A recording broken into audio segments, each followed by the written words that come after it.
Hello everyone, myself Simran Chaudhary and welcome to all about agriculture with Simran. आज हम लोग Napier grass का कल्टीवेशन देखेंगे हमारे फील्ड क्रॉप टॉपिक में। स्टार्ट करते हैं। नेपियर ग्रास, इसे कॉमन नेम जो है वो नेपियर ग्रास है, वहीं बोटानिकल नेम पेनिस्टैटम परप्यूरियम है। ये फैमिली पोएसी को बिलोंग करता है। इसका टेम्परेचर जो है 30 डिग्री चाहिए होता है, बट ये टेम्परेचर है ग्रोथ के टाइम पे। जब हम इसकी सोइंग करते हैं तब इसे थोड़ा सा मतलब 30 से 32 डिग्री सेल्सियस के आसपास टेम्परेचर, और जब हार्वेस्टिंग करते हैं तब 26 के आसपास टेम्परेचर थोड़ा सा मतलब कम चाहिए होता है। वैसे ओवरऑल जो है पूरा अपने ग्रोथ पीरियड में इसे 30 डिग्री सेल्सियस टेम्परेचर चाहिए होता है, तो इसका ऑप्टिमम टेम्परेचर है। वही रेनफॉल की बात करें तो 30 से 60 सेंटीमीटर। नेपियर ग्रास जो है वो बहुत ही मतलब एक अच्छा ग्रीन फॉडर ग्रास है। इसकी बेस्ट थिंग क्या है कि जब आप इसे ग्रो करते हैं तो उसके बाद आप एक बार इसको लगाया तो आपको 3 साल तक, और कुछ कुछ वैरायटी में इवन 5 साल तक उससे जो है हार्वेस्टिंग मिलती रहेगी, आपको ग्रीन फॉडर की कमी नहीं होगी। तो इसीलिए ये एक इसकी काफ़ी यूनिक कैरेक्टरिस्टिक है। फिर हम बात करते हैं सॉइल। तो ये जो है ऑलमोस्ट हर टाइप की सॉइल में, ठीक है ना, कल्टीवेट किया जा सकता है। लेकिन अगर बेस्ट सॉइल की बात करें तो जो हैवी सॉइल होती है जिसमें हाई न्यूट्रिएंट फर्टिलिटी होता है वो इसके लिए आइडियल होता है। ये माइल्ड सैलिनिटी को, जो सॉइल में सेलाइन सॉइल हो जाती है उसकी माइल्ड कंडीशन को टॉलरेट कर सकता है। हमें सॉइल कल्टीवेशन करते टाइम वाटर लॉगिंग को बहुत ज़्यादा अवॉइड करना चाहिए, क्योंकि नेपियर जो है उससे इसकी जो ग्रोथ है, यील्ड है, उसमें परेशानी आ सकती है। मतलब इसमें करना क्या होता है ना, जैसे कि ये देखिए आपको इतनी सारी कल्टीवेशन इससे मिलेगी। इसमें करना क्या होता है कि पूरा प्लांट नहीं लगाना होता है, बस ये 2 इंटरनोड के बीच के जो एरिया है, ये नोड, इसको ग्रो करना होता है, इसको सॉइल में डाल देना होता है और इरिगेशन कर देना होता है, और धीरे धीरे इसकी जड़ें निकलेंगी और फिर ये अपने आप ग्रो करेगा। और फिर आपको बस वीड का कंट्रोल करना है और बीच बीच में इरिगेशन करते रहना है न्यूट्रिशन मैनेजमेंट के साथ, ठीक है। वैरायटी की बात करें तो इसकी सबसे कॉमन वैरायटी और अच्छी वैरायटी है PNB 233, PNB 83, PNB 346। इसके अलावा CO3, पूषा गैंड Napier, NB5, NB6, NB21, NB35, ये भी इसकी कुछ काफ़ी अच्छी इंपॉर्टेंट वेराइटीज़ हैं। सबसे इंपॉर्टेंट ये फर्स्ट ट्रीज हैं, ओके।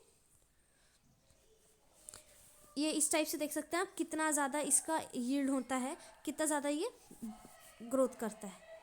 फिर हम बात करते हैं जनरल इन्फॉर्मेशन की। तो बाजरा और पर्ल मिलेट जो है उन्हें आप किस लिए एज अ फॉडर ग्रो करते हैं, ठीक है। वहीं जो नेपियर ग्रास है इसे एलिफेंट ग्रासेस भी कहते हैं, इसका कॉमन नेम एलिफेंट ग्रासेस भी है कहीं जगह पे। उसे as a forage crop use किया जाता है, फोडर के तौर पे कह सकते हैं, फ्रोज क्रॉप, ठीक है। नेपियर जो है वो हाइब्रिडाइजेशन है, हाइब्रिड वेराइटी है between bajra and elephant grass. ये हाइब्रिड जो है ये इंक्रीज कर देता है नंबर ऑफ टिलर, जिसकी वजह से हमें यील्ड अच्छी मिलती है, हमारे फॉरेस्ट की क्वालिटी अच्छी होती है, और साथ ही साथ ये मिनिमाइज कर देता है रिस्क। जो नेपियर ग्रास के अंदर जो वीड्स ग्रो होती हैं या जितनी भी प्रॉब्लम्स हैं उन्हें ये कम कर देता है। हम हाइब्रिड वैरायटी बनाते क्यों हैं? इसलिए कि हमें जो नेक्स्ट क्रॉप मिले 2 क्रॉप का हाइब्रिड करके, उसमें दोनों क्रॉप्स की अच्छी अच्छी क्वालिटी और भी ज़्यादा अपग्रेड होके हो। तो वही होता है नेपियर ग्रास के साथ भी, ठीक है। आफ्टर प्लांटेशन ये जो है लगातार 2-3 साल तक यील्ड देती है, और कुछ वैरायटीज़ तो इवन 5 साल तक कंटिन्यूसली आपको यील्ड देती रहेंगी। मैंने आपको बताया कि इसका ये हम 2 नोड्स के बीच का जो एरिया है इसे कट करके यहाँ से डाल देते हैं सॉइल में, और फिर इसकी जड़ें धीरे धीरे ग्रो करती हैं और ये हमें यील्ड देता है। अब बात करते हैं, ये तो हमने कुछ जनरल मतलब उसके बारे में जाना, क्या है उसका botanical name, temperature, rainfall and all. अब हम जानते हैं कि उसको ग्रो कैसे करते हैं, उसका कल्टीवेशन क्यों करते हैं, क्योंकि पढ़ना अल्टीमेटली यही है। तो सबसे पहले हम प्रिपेयर करेंगे लैंड को। लैंड को कैसे प्रिपेयर करेंगे, तो आप एक बार माउल्ड ब्रोड जो होता है उससे, ये पी है सॉरी, हाँ लोह नहीं है, प्लो है, प्लो कर दीजिए। और उसके बाद आप हैरोइंग कर सकते हैं 2 टाइम, ताकि सॉइल जो है एकदम फाइन टिल्थ में आ जाए, ठीक है, उसका टेक्सचर एकदम अच्छा हो जाए। उसके बाद प्लोइंग के बाद आप प्लैंकिंग कर सकते हैं ताकि सॉइल जो है लेवल्ड हो जाए। लेवलिंग करने के लिए हम सॉइल की प्लैंकिंग करते हैं। रिजेस और फरो आप बनाएंगे 60 सेंटीमीटर के डिस्टेंस पे आप बनाएंगे अपने ridges and furrow. Time of sowing की बात करें तो under irrigated condition Feb to May का टाइम होता है। आपका सोइंग का। वहीं अगर रेनफेड कंडीशन में बोला जाए तो जून टू अगस्त, जब हमारा सीज़न थोड़ा गर्म होता है ना, उस टाइम इसकी यील्ड और भी ज़्यादा अच्छी होती है। ठीक, और मॉइस्ट एरिया में भी आप इसको ग्रो कर सकते हैं। तो उसी हिसाब से कि अगर इरीगेटेड एरिया तो फेब टू मई के बीच में, और अगर आपका रेनफेड एरिया है तो जून टू अगस्त के बीच में आप इसे सो करेंगे। स्पेसिंग इसमें 90 से 40 सेंटीमीटर या 60 बाय 60 सेंटीमीटर की आप कर सकते हैं, according to your variety and कितना ज़्यादा आपकी फील्ड का एरिया है उसके हिसाब से। सोइंग डेप्थ की बात करें तो इसको हम 7 से 8 सेंटीमीटर नीचे जो है सो करते हैं। ठीक है, इतनी डेप्थ में हम इसे सो करते हैं। फिर धीरे धीरे ये अपना ग्रोथ करना स्टार्ट करता है रूट्स फॉर्म करके। फिर अब हमने जब उसे ग्रो कर दिया, फील्ड प्रिपेयर कर दिया, उसमें डाल दिया, तो अब हमें उसमें न्यूट्रिशन डालना पड़ेगा। और तो अब हम पढ़ेंगे न्यूट्रिशन मैनेजमेंट। जब फील्ड प्रिपेयर करते हैं तभी हम उसमें काउ डंग डाल देते हैं 20 टन पर एकड़ के हिसाब से। अच्छे से डिकम्पोस्ट काउ डंग यूज़ करते हैं। फिर 15 दिन जब सोइंग की हो जाती है, DAS लिखा होगा, that is day after sowing. Okay, DAS stands for day after sowing. तो 15 दिन के बाद सो करने के उसमें आप नाइट्रोजन डालेंगे 30 kg in the form of urea 70 kg पर एकड़। ठीक, और हर कटिंग के बाद ये नाइट्रोजन साइकिल का जो डोज है इसे आप रिपीट करिएगा। वहीं फॉस्फोरस की क्वांटिटी की बात करें तो वो 40 kg पर एकड़ होगा। किसके फॉर्म में? तो SSP फॉर्म में, सिंगल सुपर फॉस्फेट। कितने रेट पे? तो 240 kg पर एकड़ के। ठीक है, इसे 2 स्प्लिट्स में डालना है, पहला स्प्रिंग सीजन और दूसरा मानसून सीजन में। तो अगर आपसे ऐसे बोले वही NPK रेशियो तो 30:40, जहाँ 30 आपका होगा नाइट्रोजन और 40 होगा फॉस्फोरस kg पर एकड़। नाइट्रोजन किस फॉर्म में?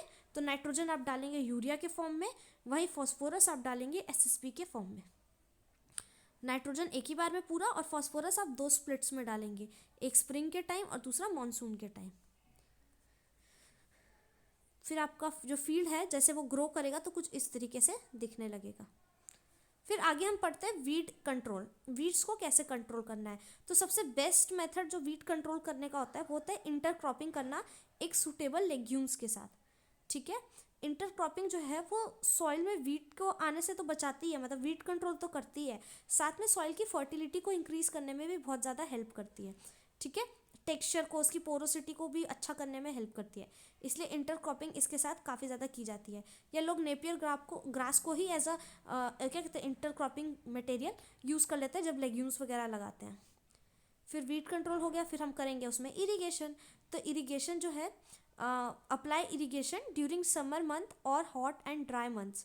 ठीक है, मतलब कह रहा है कि जिस तरीके से आपकी सॉइल टाइप होगा और जैसा क्लाइमेटिक कंडीशन होगा उसके हिसाब से आप उसे समर के टाइम पे डालें, इरिगेशन करें।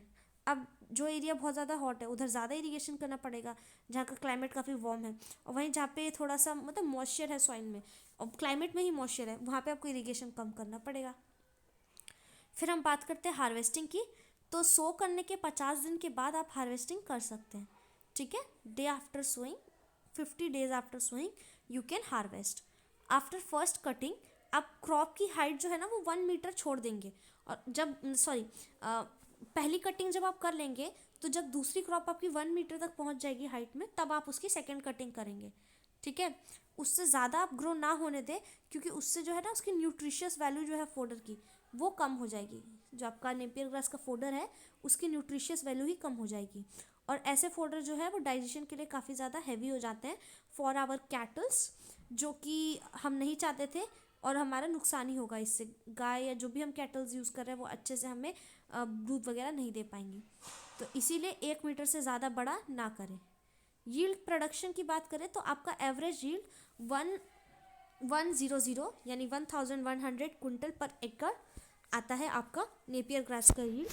नेपियर ग्रास जिस फार्मर के पास ज़्यादा फील्ड होती है वो इसे ग्रो करता ही है। इसमें क्या आपको ग्रीन फोडर मिल गया कई सालों तक के लिए, आपको टेंशन नहीं है अब आप अपनी केटल्स को क्या खिलाएंगे या फील्ड में क्या यूज़ करेंगे। तो इसीलिए नेपियर ग्रास जो है वो काफ़ी ज़्यादा कॉमन है, और इसको कल्टीवेट करना बहुत ज़्यादा एक्सपेंसिव भी नहीं है। आज के लेक्चर के लिए इतना ही। कोई भी क्वेश्चन हो, डाउट हो तो प्लीज़ कमेंट बॉक्स में पूछिएगा, मैं ज़रूर रिप्लाई करूँगी। और मैंने बहुत कुछ सोच रखा था, लेकिन क्या कहते हैं कुछ सिचुएशंस की वजह से मैं हॉस्टल शिफ्ट हो गई, तो यहाँ पे नेटवर्क का बहुत ज़्यादा प्रॉब्लम हो जाता है, इसी वजह से कॉन्स्टेंटली वीडियोज़ नहीं आ पा रही हैं। उसके लिए sorry and thanks for watching.